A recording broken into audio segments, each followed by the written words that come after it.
savez pourquoi on dit une prière au début? Pourquoi donc? Tantôt, c'est dans l'autre vidéo. Dans celui-là?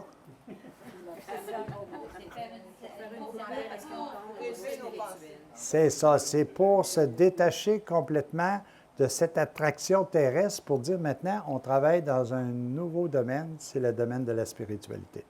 Parfait. Merci. Vous avez appris votre leçon pour la dernière fois. On commence une série qui va vous faire voyager. C'est notre histoire.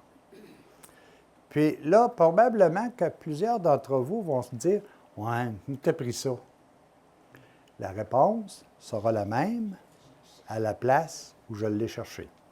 OK? Si vous voulez savoir où je l'ai cherché, vous viendrez me voir. Mais ça va être notre histoire au commencement, notre histoire au temps d'Adam et Ève, notre histoire au temps de Jésus et de Marie, et notre histoire au temps présent. Donc, c'est 4 rencontres qu'on va avoir sur ce sujet-là. Il n'y a rien de pire que de ne pas savoir qui on est, d'où on vient, qu'est-ce qu'on fait ici, puis comment ça va finir.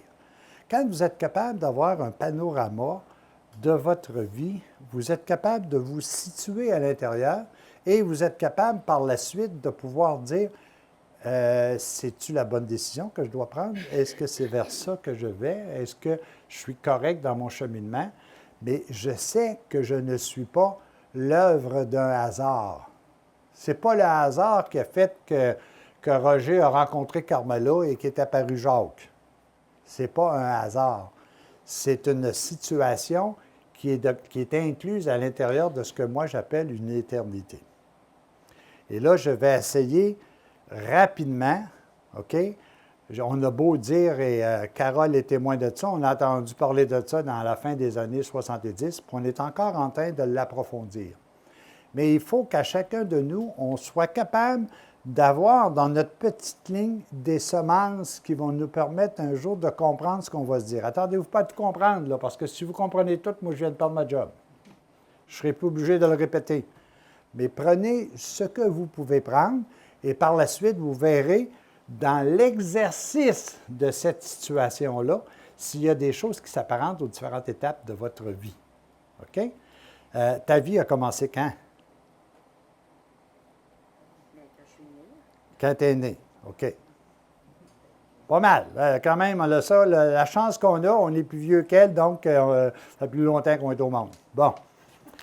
Mais j'avais à peu près, dans le temps, là, j'avais peut-être 14-15 ans. Puis je descendais toujours, j'étais servant de messe. On était habillés en aube dans le temps. Et puis, je partais de chez nous, j'allais à l'église de Saint-David, ça faisait 1,5 km, 1,5 mille à pied. Puis, je remontais avec quelqu'un qui me donnait un livre. J'avais toujours un livre pour monter, pour descendre, jamais. Moi, j'arrivais à temps. Les autres, je vous laisse le jugement. Mais pendant ce trajet-là, il y avait une phrase qui me revenait, puis c'était toujours la même.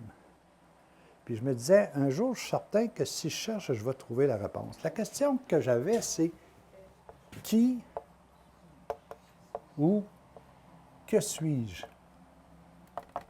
Puis c'était le même, là. C'était vraiment ces mots-là, là. OK? D'où je viens? Qu'est-ce que je fais ici et où cela va-t-il? Là, je vais marquer le vrai mot, finir, mais en réalité, après, où cela va-t-il me conduire? Ça, ces questions-là, là, c'était perpétuel. Puis, pourquoi qu'il était là, je ne sais pas tout. Est-ce que quelqu'un m'aurait mis ça dans la tête quand j'étais jeune? Je ne sais pas. Mais il reste que ça devient une énigme. Parce que je peux répondre très facilement. Bien, qui je suis? Jacques Pelletier. OK? D'où je viens? Bien, de Roger puis de Carmela. OK? Qu'est-ce que je fais ici? Bien, je fais ma vie. Hein? Puis où est-ce que je vais aller? Bien, dans le trou. Je veux dire, la conférence est vite faite. Hein? C'est pas tellement compliqué. Maintenant, je me suis dit peut-être que c'était un peu plus profond que ça. Et quand je regarde ça, je me dis, il faudrait que je voie ma vie avec autre chose que mes yeux humains, que mes sens, et que je travaille avec d'autres outils qui sont peut-être mes sens spirituels. Donc, une autre affaire qui me suivait beaucoup, c'était la phrase « Ne sachant pas que c'est impossible, il le fit ». Alors, je me disais, au lieu de me mettre des barrières en disant « Je suis venu au monde le 21 février 1949 par l'opération de Roger de Carmela », je me suis dit « Je suis venu au monde un moment donné par l'opération de qui? » Et là, toute la démarche m'amène à dire « Qu'est-ce qui arrive? » Et là, tu te dis, bon, OK, je vais commencer par fouiller dans les paroles de Dieu. Il doit y avoir des précisions là-dessus, mais je croirais, tu sais. Et là, j'apprends que Dieu m'a fait à son image, à sa ressemblance. Tabarnouche, il a de l'air cheap. Tu sais, quand tu regardes ça, ben là, je me dis, hey, ça se peut-tu, moi, il va falloir que je change de chemise parce que... Mais là, j'ai dit, s'il a dit ça, c'est que c'est vrai. Mais où c'est vrai? Lui, Dieu, il est invisible. Puis Dieu, lui, il est, comment je rappelle ça, donc? Je vais l'appeler par un terme de même, éthérique. Je vais dire qu'il est en quelque sorte imperceptible. Je ne parle pas juste d'invisible, je dis il est imperceptible. Et dans ce domaine-là, je me dis, bon là, ça veut dire que je commencerai où? Il m'a créé à son image, à sa ressemblance. Là, tu fouilles là-dedans, puis tu dis, oh, il doit y avoir quelque chose que je ne perçois pas à l'intérieur de moi, puis que de toute éternité a existé. Et là, je vais faire un tour dans le ventre de ma mère. Il faut voyager de temps en temps dans la vie. Hein? Puis là, quand j'étais dans le ventre de ma mère, là, je me disais, mais d'où je viens? Fait que là, ça veut dire que je ne viens pas du ventre de ma mère, je viens d'avant. Puis là, tu t'amuses à essayer de faire ce jumelage-là, puis tu te dis, mais je ne suis pas capable de raisonner ça. Ça ne se peut pas. Donc, la seule façon qu'il me reste à faire, c'est teste-le. Fais-toi une hypothèse, mets ta foi dedans, puis vérifie-les. Alors, je prends les Écritures, puis tout d'un coup, puis là, bien, c'est bien sûr que ça ne s'adresse pas à moi, là, ça s'adresse à la Vierge Marie, qui dit, de toute éternité, tu étais là. Avant toute création de toute chose, tu étais là. Il n'a jamais nommé Marie. Oh, s'il n'a jamais nommé Marie, comment vous vous appelez? Tu as été baptisé comment, toi? Je suis Yolande. Ah, tu veux mon baptême? Oui. Marie-Aurore Florence. Ah, regardons, Marie est là. Marie-Aurore Florence. Marie-Aurore, en plus. Florence. Florence? Fleur-Ange. Fleur-Ange. Ah, et avance-toi sa tribune. Là, la première ligne ne nous suffit plus. Alors, tout ça pour vous dire qu'en réalité, vous regardez, le signal, on nous l'a toujours donné. Toutes vous autres, vous êtes Marie. Puis nous autres, les bonhommes, bien, il faut qu'on vous épouse pour devenir un mari. Bon, en tout cas, c'est ça. Vous appelez Joseph. Joe, oui. Joe. Mais je suis devenu mari parce que j'ai épousé mon épouse. Donc, je suis mari aussi. Et que vous... qu'ils sont lents à comprendre. Alors, tout ça pour vous dire qu'au commencement, et là, vous avez ça dans ce qui est désolément le dernier livre de la Bible, l'Apocalypse. Et dans l'Apocalypse, on nous décrit la Jérusalem céleste. Et là, notre gang de SMAT, parce que c'est le dernier livre, alors que ça aurait pu être le premier livre, on nous dit « ça s'en vient ». Non. Quand Jean a vu et qui a écrit l'Apocalypse, il a décrit la création au commencement. Puis, on vous l'a expliqué, pourquoi on a créé?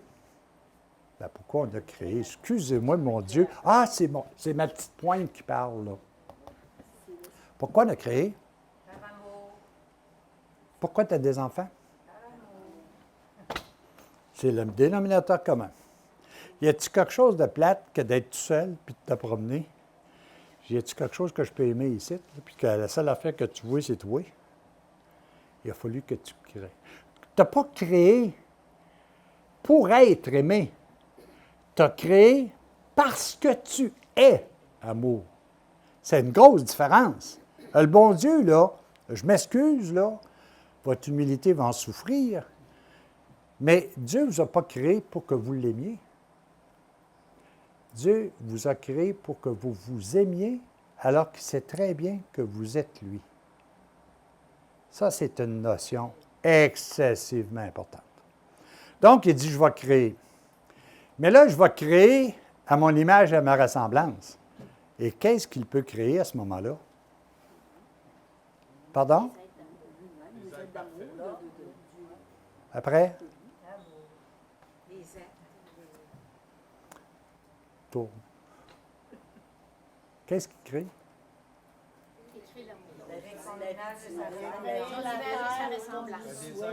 Des d'amour comme lui. Au début, il a créé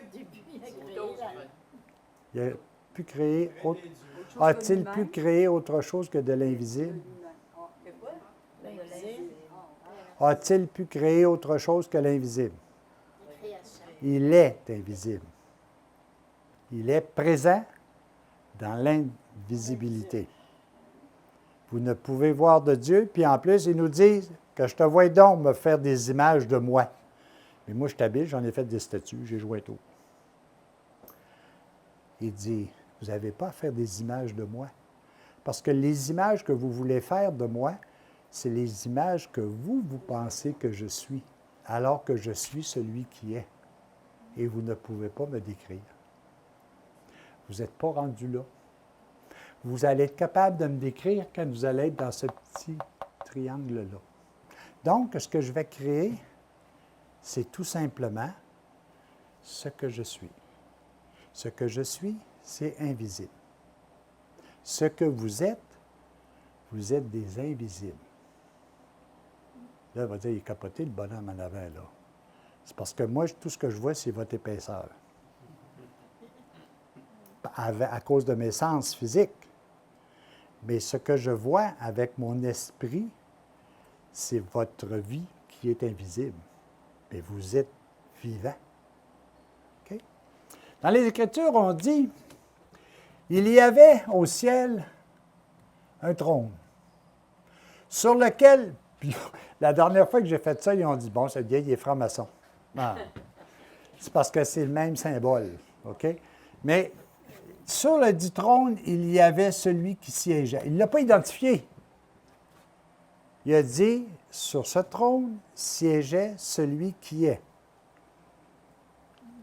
Tu es. Tu es. Tu es. Tu es.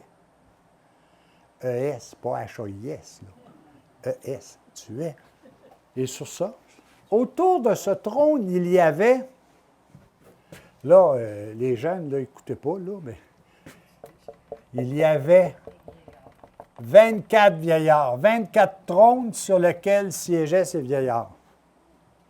Pourquoi 24? On va vous dire toutes sortes d'affaires. Puis, ils ont raison.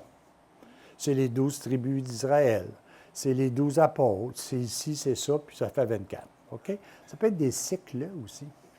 Comment est-ce qu'on en a de cycles astrologiques? Hein? 12. Alors, ça peut être autre chose aussi. Ça, là, pour moi, là, je pourrais vous dire des théories sur à pu finir. C'est pas important. Mais sur ce trône-là siégeaient des personnes.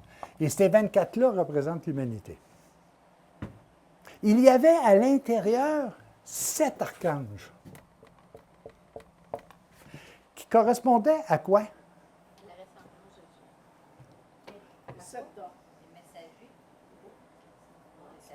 Au visage de Dieu.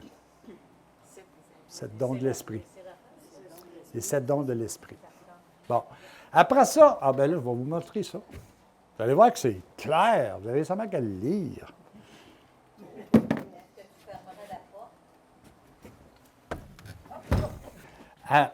Alors, j'arrive ici, puis je dis, voici les trônes sur lesquels celui qui est siège. Mon début est là. Il y avait autour les 7 archanges. L'Église en parle de quelques-uns. Mais il y a un petit livre extraordinaire qui est mentionné dans... L'avez-vous pris, le petit message? OK, il y a un livre qui explique la vie des anges à l'intérieur de ça. C'est Saint-Ligorie, je ne sais pas trop, là. Saint-Alphonse de Ligorie. Bon, j'oublie Alphonse, excuse-moi. Saint-Alphonse de Ligorie, lui, a eu en perception toute cette structure-là. Puis là, nous autres, on connaît les archanges qu'on connaît à Portouille, là. Saint-Michel, Gabriel. Mais il y en a. Ah, Uriel, tu commences à sortir du bois, toi. Et puis là, après ça, bien, tu continues avec tous les autres. Il y avait aussi 9 cœurs des anges. Il y avait 9 cœurs des anges et chacun ayant sa propre mission. Puis ça, là, quand vous pensez que vous avez un ange gardien, là, vous êtes d'un patate. Vous en avez des tonnes. Et chacun a sa mission. Et sa mission, elle est bien claire. Là, c'est clair, hein? Bon. Alors, ici, vous avez... Pourquoi que les séraphins sont là? Parce que Lucifer a été à la tête des séraphins et il a eu à lutter contre les archanges qui étaient autour. Et Lucifer était juste à la tête des chérubins et il était là. Les séraphins, oui. Et puis, il était à la tête, donc il avait accès à ce niveau-là. C'est pour ça qu'il s'est battu avec Joe, là, Saint-Michel. Puis là, il s'est battu avec Saint-Michel avec une épée en acier, imagine-toi.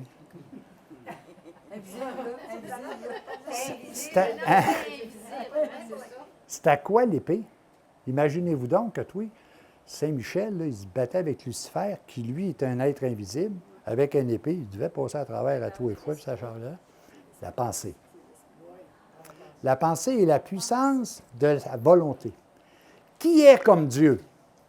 Et là, c'est pas. Qui est comme Dieu, là, c'est pas j'ai condamné ceux qui se disaient comme Dieu. Au contraire, j'ai rassemblé tous ceux qui étaient comme Dieu pour laisser partir ceux qui avaient un plan personnel. Vous voyez la différence?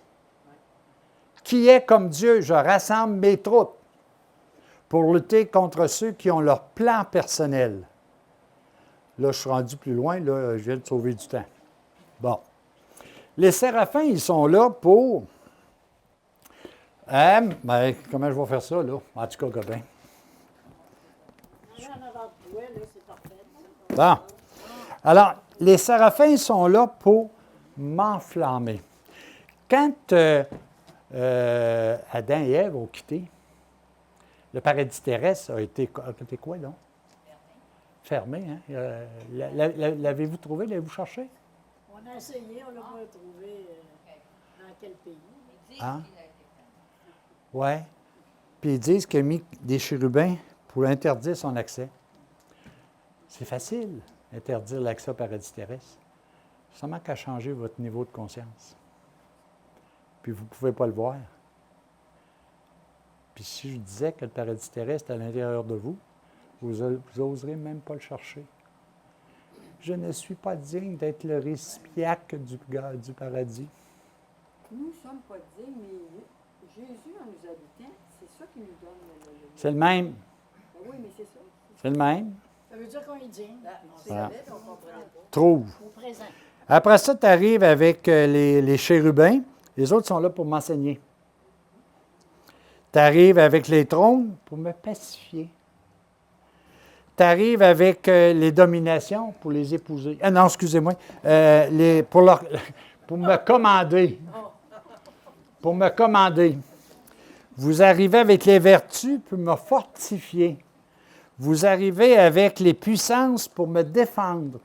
Vous arrivez avec les principautés pour me gouverner. Vous arrivez avec les archanges pour me conduire et vous arrivez avec les anges pour me protéger. Et vous avez, en chaque circonstance, celui qui vous est nécessaire pour passer à travers le moment que vous êtes en train de vivre. Donc, vous n'avez pas juste un ange gardien, il y en a une gang autour de vous. Puis, heureusement pour vous, ils ne prennent pas de place. Mais ils sont tous là.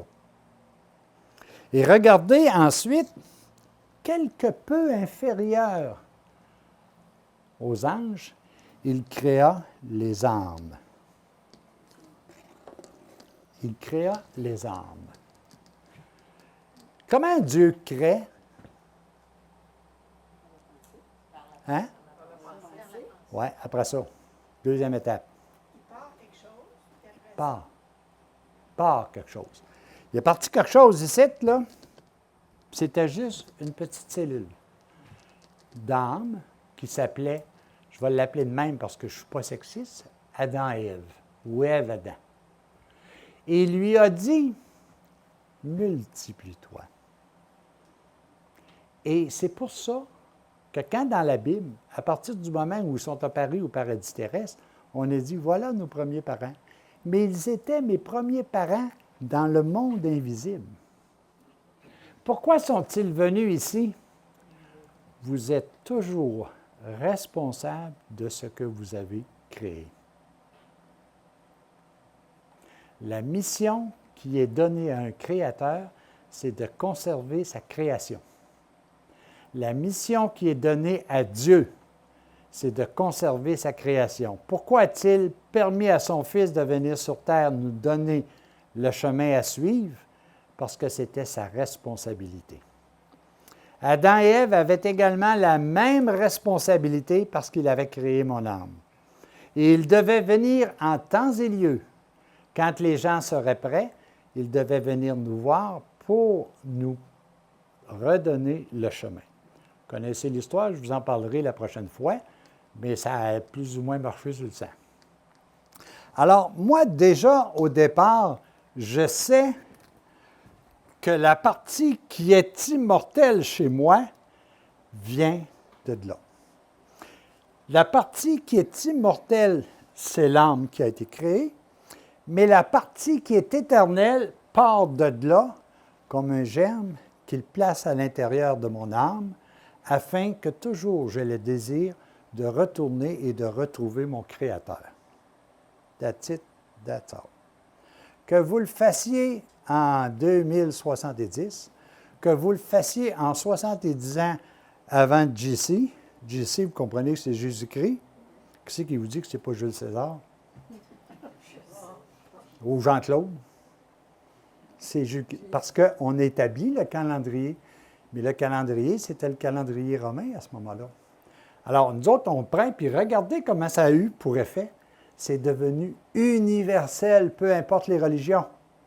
On a tout symbolisé l'avant Jésus, alors que c'était l'origine du calendrier romain à ce moment-là. Et c'est vraiment tout le monde qui aujourd'hui parle avant Jésus le Christ. C'est la bouée de sauvetage qui est arrivée, que tu y crois, que tu n'y crois pas. OK? Alors, moi, j'ai été un descendant d'Adam et Ève. Et qu'est-ce que j'avais à ce moment-là? C'est ce que je vous expliquais un peu ce matin. Je suis évidemment ressemblant parce que de la même nature divine. Et, c'est-à-dire, je suis l'image parfaite et je suis le ressemblant de par les qualificatifs, si tu veux, que Dieu m'a donnés. Et ça, je le suis de toute éternité. Quand quelqu'un vous dit, bien là, Jacques, ça veut dire que tu crois à la réincarnation. Pas en tout. Il m'a dit, tu n'es jamais revenu pareil, toi. Tu n'es jamais revenu pareil. Et pourtant, ton âme, tu dis qu'elle est immortelle. Qu'est-ce que tu fais? Tu t'en vas en enfer? Impossible. Pourquoi que c'est impossible? Parce que Dieu ne peut pas avoir créé l'enfer. Moi, je me l'ai créé, puis je suis en train de la vivre. Je suis en train de la vivre. Puis je suis en train de créer mon enfer en plus. D'ailleurs, l'autre jour, mes enfants sont allés à une discothèque, puis on dit « Hey, peste le fun », c'était l'enfer. On crée ça, nous autres. On s'amuse là-dedans. Et on en a de besoin. Parce que moi, si je ne suis pas sage, quand j'étais avec mes parents, bien, ils me faisaient vivre un petit peu d'enfer. Ils me mettaient à genoux dans le coin. C'est la partie du coin qui est le plus usée chez nous en passant, là. Mais il reste, j'avais une certaine remontrance. Et comme j'étais habitué de vivre facilement par le bien, mais je pouvais vivre aussi par le mal, je devais voir la conséquence de ce que je faisais mal. Comprenons ça. Maintenant, ça marchait comment, cette patente-là? Tout le monde avait le parfait bonheur à l'endroit où ils étaient. Puis qu'est-ce qu'on fait, nous autres, avec tous nos petits groupes un peu partout? On se promène de groupe en groupe. Puis on s'en va faire quoi, là? Quelle était la mission de tout ça? La seule chose possible. Ils ne pouvaient pas faire autre chose que partager l'amour. Alors, ils partaient d'un... Moi, je prends l'exemple des Esséniens. Ça vous dit quelque chose, les Esséniens? Oui. Ah, c'est le valeur. Si vous aviez dit non, j'aurais dit c'est parfait. Mais comme vous le savez, ben, je vais passer par-dessus. Alors, les Esséniens, c'était tous des petits groupes qui voulaient appliquer intégralement la parole de Dieu telle qu'elle est dictée par la loi de Moïse. Puis ils étaient étendus un peu partout sur le pays du temps. Et là, les autres, ce qu'ils faisaient, ils se visitaient les uns les autres. Et là, ils partageaient. C'était un peu comme la rencontre des anciens.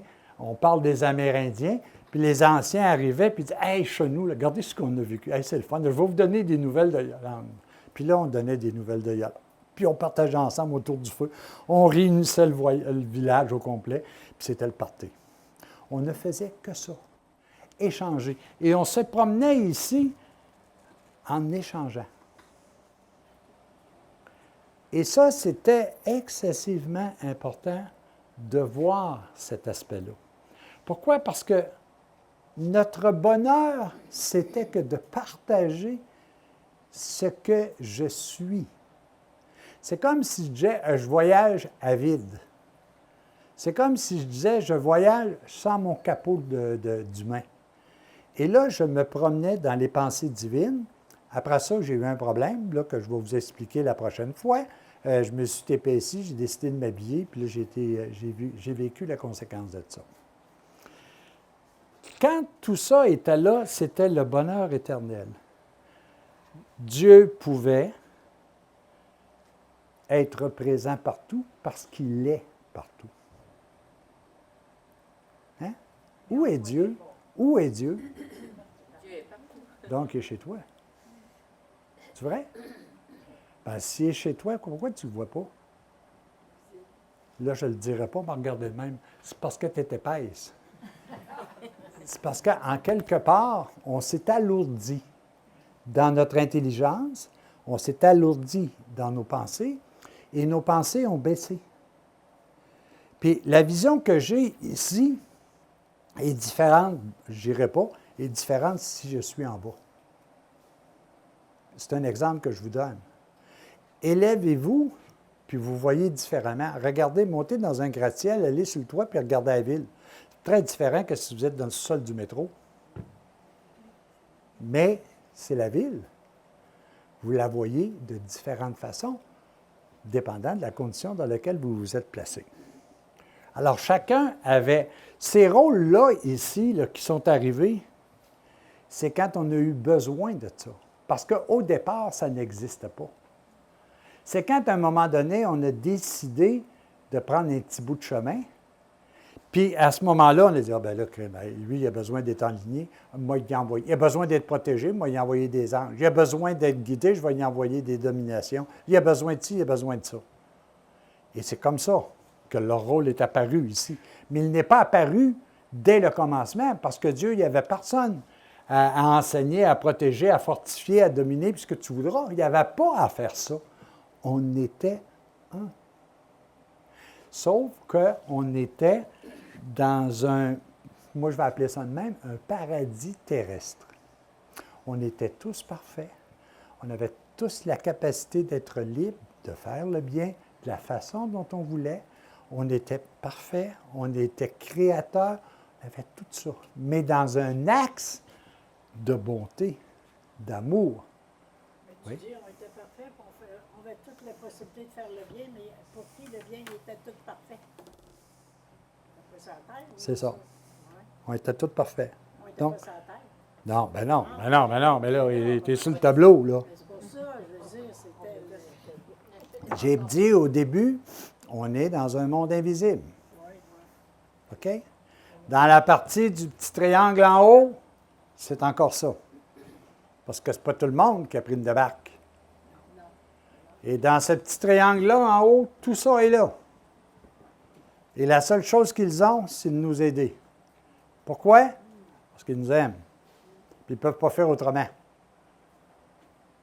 Alors moi, mon origine, dans le monde invisible, puis vous avez des foules de références bibliques, parce que moi, c'est avec ça que je travaille. Dans la démarche, vous avez des foules de références qui vous disent, c'est là que vous êtes, c'est à partir de là que vous êtes né. Vous avez oublié la maison familiale. Vous allez tranquillement travailler pour y revenir. Mais ça, c'est la partie de votre invisible qui est là. Moi, je veux qu'on comprenne juste ça. Je pourrais commencer à vous parler de comment ça se fait que si j'étais parfait, comment ça se fait que j'ai pris une débarque. Ça, je vais vous en parler un peu plus tard. Mais ce que je veux vous faire comprendre, c'est que vous êtes des êtres humains, des êtres divins, qui est devenu expérimenter librement la matière. Vous n'êtes pas l'inverse. Vous n'êtes pas des êtres de matière qui voulaient jouer au Dieu. Là, vous ne l'êtes pas. Tu sais, quelqu'un qui dit « Moi, je veux être comme Dieu », on dit « Écoute, épais, tu es pas mal orgueilleux. » Mais si on dit « Ma création vient de Dieu », je ne peux pas faire autrement qu'être lui. On est unis à lui. On n'a pas le choix, on est un. Je vous le rappelle, un hostie, je vais être divisé en 10 millions, puis ça va être une hostie pleine. La même affaire. Avez-vous déjà essayé de diviser l'unité? Le 1, êtes-vous capable de le diviser? Il va toujours rester 1. Vous pouvez prendre une chaise puis la diviser, les bras sur un bord, les pattes sur l'autre, le fauteuil, n'importe quoi. Vous pouvez le diviser. Vous ne serez jamais capable de diviser un 1. Il reste toujours 1. Et ça, quand vous vous regardez, vous autres, vous dites « Je suis le 1 qui est là ». Je ne le découvre pas assez. J'essaie pas de comprendre qu'est-ce que ça veut dire chez moi. Je n'essaie pas même parce que je me dis, c'est impossible. OK, épais, reste avec ton possible. C'est ça la problématique. Je me fais moi-même des limites alors que Dieu, il est illimité. Tu sais, c'est comme si je disais, ça, c'est toute l'eau. Non, ce n'est pas toute l'eau, ça. C'est de l'eau. OK? Toute l'eau, là, elle ne rentrera pas dans le verre. Elle ne rentrera pas dans le verre. Et on est tout ce que lui est. Mais on l'a mis dans un coffre-fort, on l'a fermé ça à clé, puis on a avalé à clé. Heureusement, on l'a avalé, on sait qu'à un moment donné, elle va peut-être ressortir. Mais il reste qu'en quelque part, c'est notre gros problème. C'est de faire cette notion de dire, moi, je dis, la pire insulte que je peux donner à Dieu, c'est que je dise, je suis rien. Parce que je suis tout.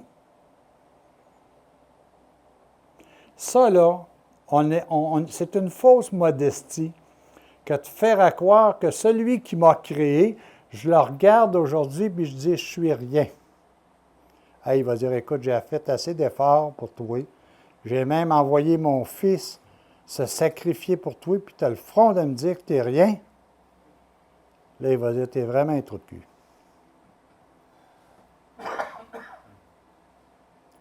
N'oubliez pas, ce que vous êtes la perfection.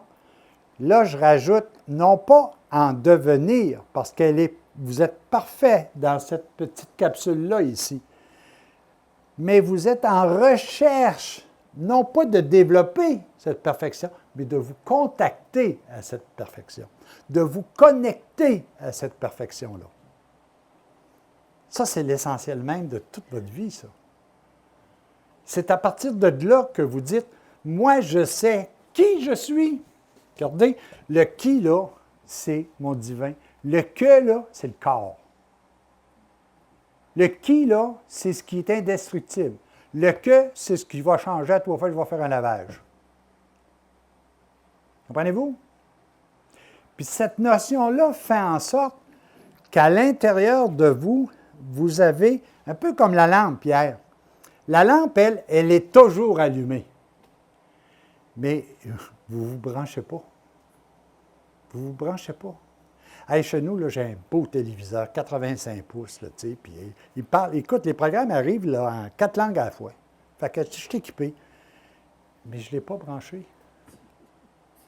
Je ne l'ai pas branché. Puis les gens viennent voir ça et disent, gars, c'est belle, ma TV, tu sais. Oui, mais as-tu pensé la brancher? Comment la brancher? Ah, faut-tu que je branche ça? Vous êtes pareils. On est tous pareils.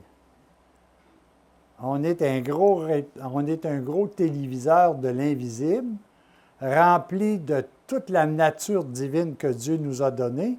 On ne se branche pas. Branchez-vous. Connectez-vous. Puis la façon de le faire, c'est juste par l'expérience. Essayez. Essayez.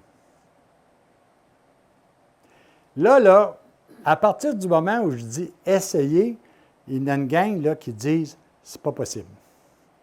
Bien, restez avec elle, pas possible. Mais un jour, vous allez vous rendre à l'évidence qu'il faut que ce soit possible. Puis, il y a des affaires que vous croyez aujourd'hui qu'il y a peut-être 20 ans, vous n'étiez pas là du tout. Et pourtant, dans le temps, vous disiez c'est impossible.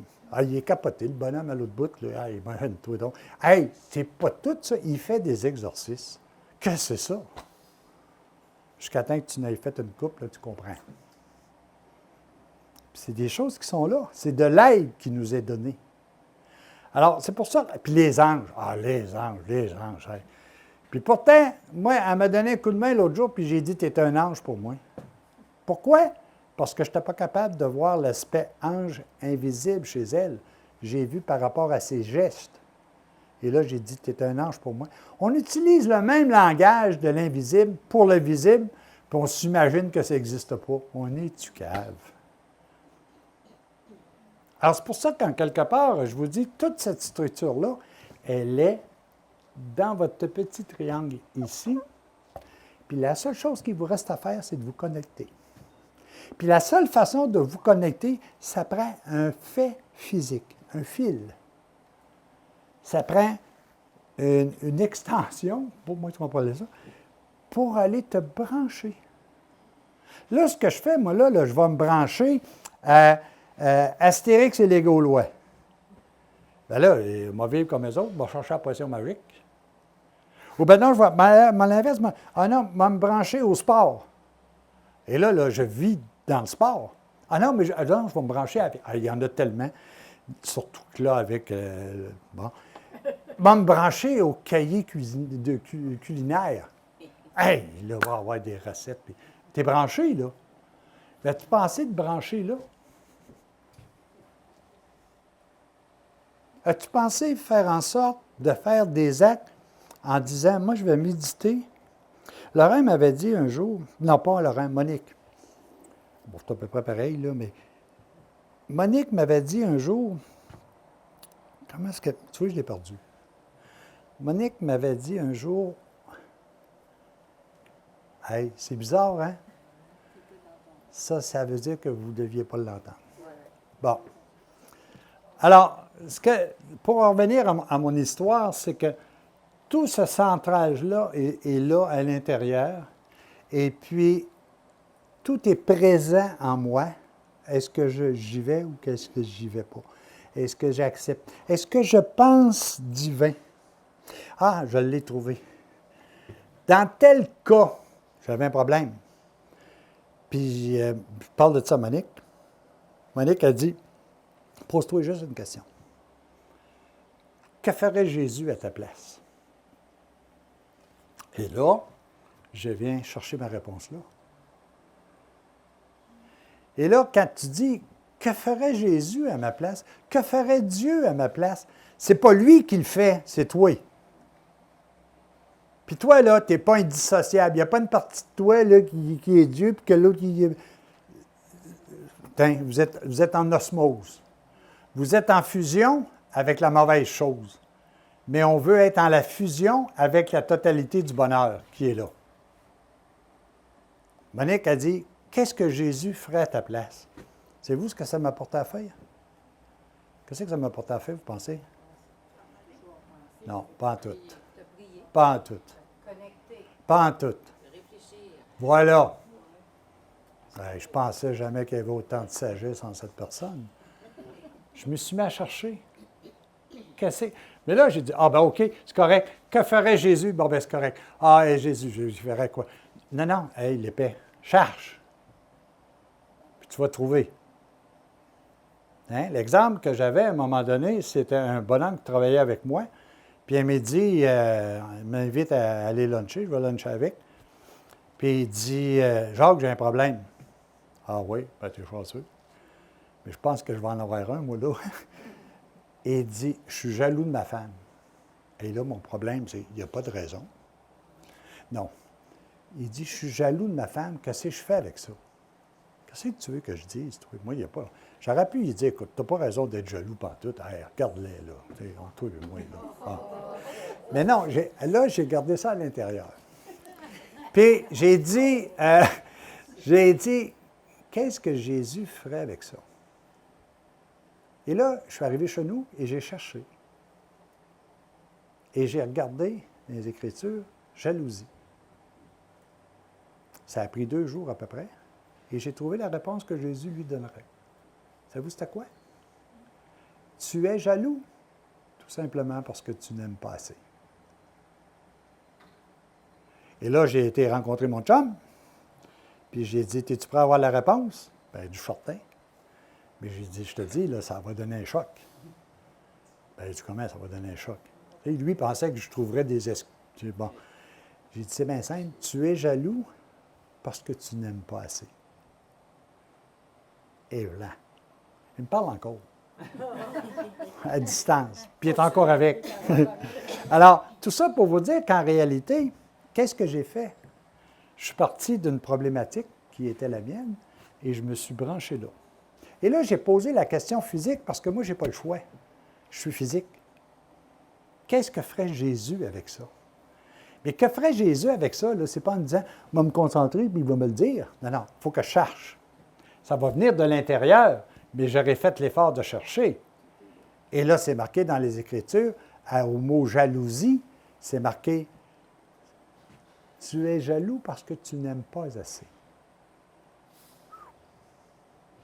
Ça veut dire qu'au-delà de toutes tes appréhensions, au-delà de tout ce que tu peux percevoir et ne pas percevoir, il y a à l'intérieur de toi cette petite bougie qu'on a allumée hier.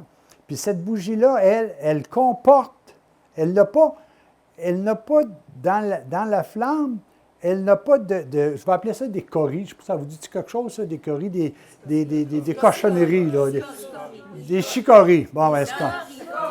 Des coris? Des scories. Bon, bien, c'est correct. Regardez, on en apprend, là.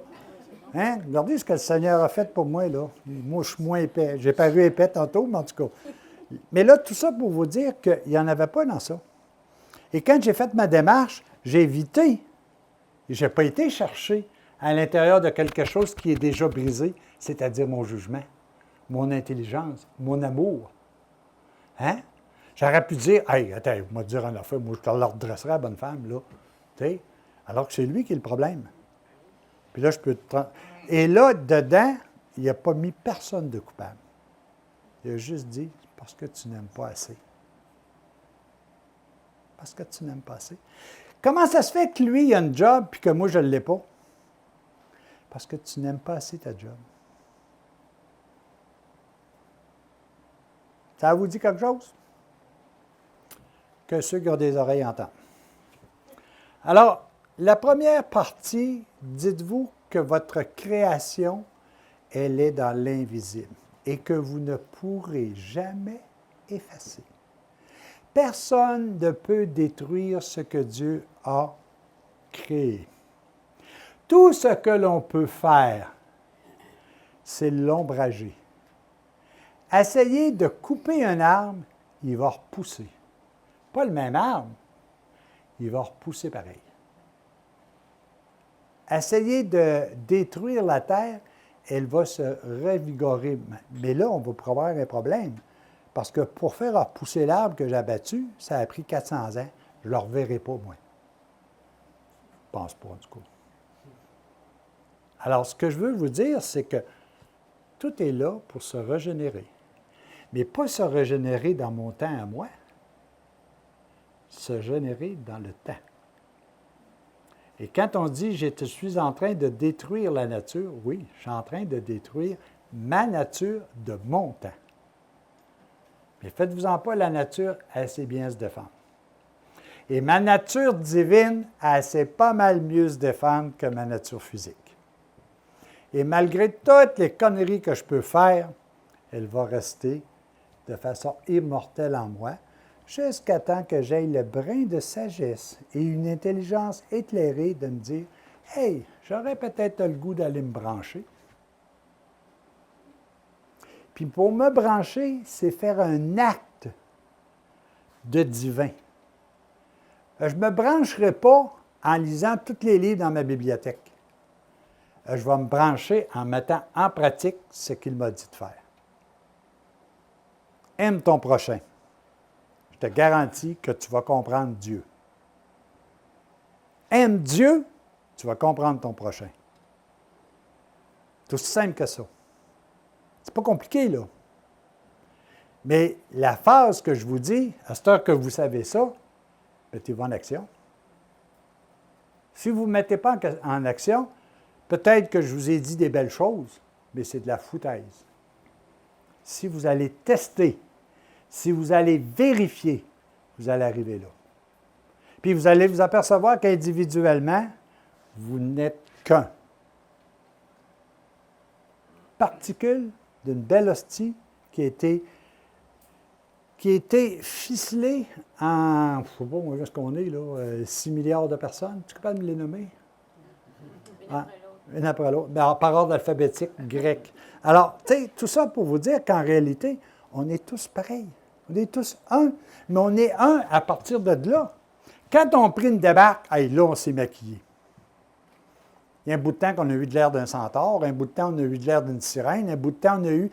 Avez-vous vu les anges? Moi, je les ai vus avec des ailes. Hey, c'est un animal ou bien c'est un ange? C'est quoi cette affaire-là?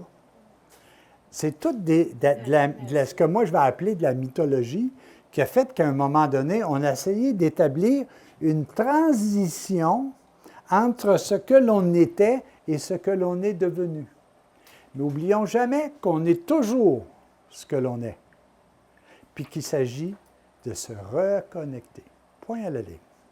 C'est pas quelque chose qui est inatteignable, parce que s'il l'avait mis de façon inatteignable, il n'aurait même pas pris le souci de venir nous tracer le chemin puis de donner sa vie pour nous l'expliquer. Donc, tout ce qu'il dit, vous avez tout ce qu'il vous faut depuis le commencement, mais vous n'êtes pas capable de travailler avec ces outils-là. Vous avez un marteau, mais vous ne l'utilisez pas.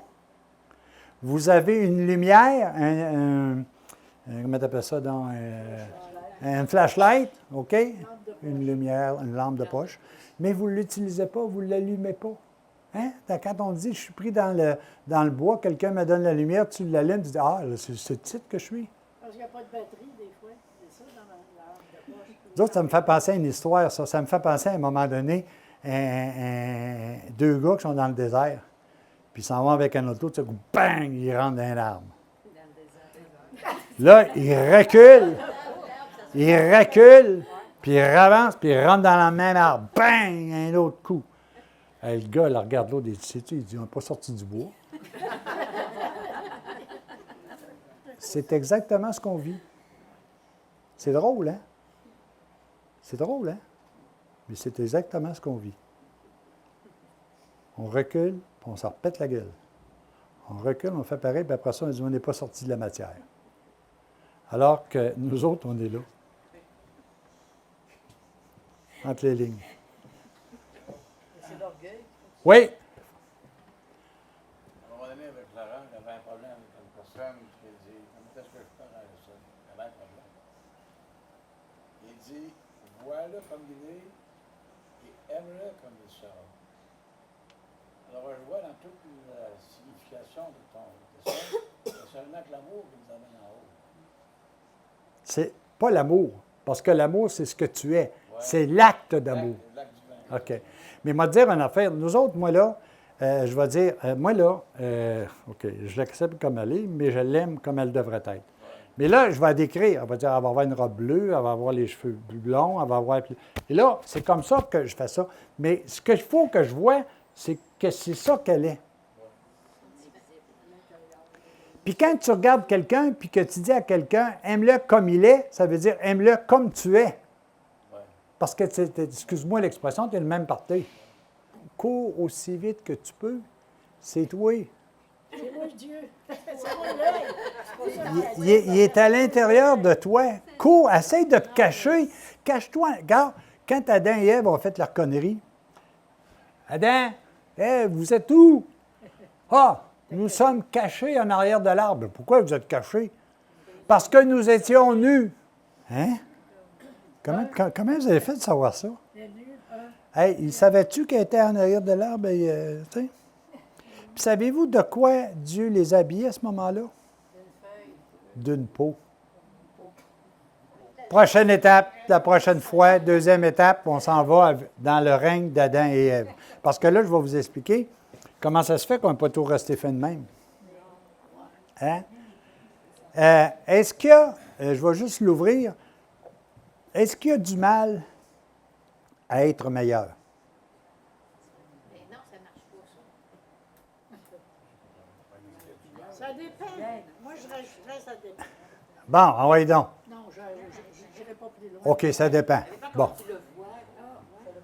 Tu le vois, t'entends quoi être meilleur? Ouais. Alors, le problème, c'est que tu as un être parfait, puis il juge qu'il peut être meilleur. Et qu'est-ce qu'on fait à ce moment-là quand le plan dans lequel tu es parfait? Tu t'éloignes. Tu t'éloignes. Tu t'éloignes. Jusqu'à temps que tu aies fait 180 degrés, puis que tu ne vois plus la lumière, parce que la seule chose que tu vois, c'est ton ombre. Et je vous expliquerai l'ombre la prochaine fois.